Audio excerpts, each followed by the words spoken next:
Hey, I have a second channel, Cube Comp MTDX.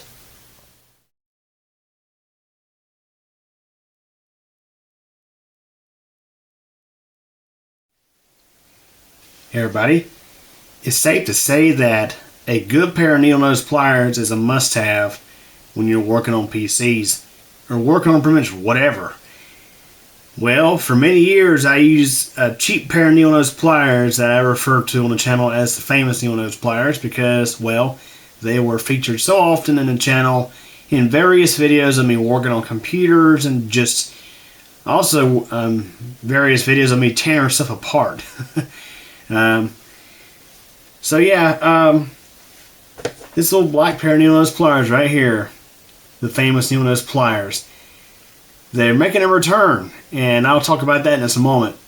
Last year I ended up buying this pair of needle-nose pliers when I was busy with the home project because I was doing some electrical work and I needed a decent set of electrician's needle-nose pliers. I mean, these are like your typical needle-nose pliers. They got a cutter built in. They've got crimps, and they've also got wire strippers built in. So actually, these right here are the wire strippers.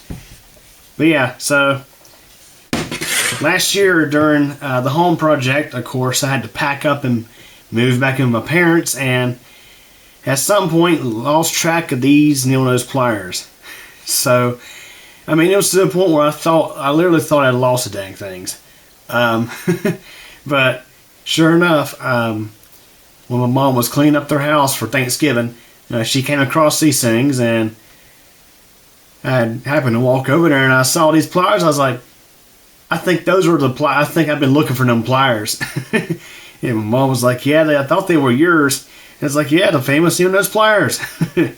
But yeah, I've actually got a video featuring these things. So I guess that means y'all can look forward to seeing these famous needle-nose pliers yet again here on the channel in future videos. So anyways, hope y'all enjoyed this little video. Thanks for watching. Well everybody, that wraps it up for this video, and I hope you enjoyed it. If you did, please like the video, leave a comment, subscribe to Cube channel, and be sure to tick the bell, that way you get notified of new video posts. Also, I recommend following Cube Computer Company on Facebook. A link is in the video description. In addition to computer tech videos, I have a second channel, Cube Comp MTDX. Links are available at the end of this video. Again, I hope you enjoyed this video, and thanks for watching and your support.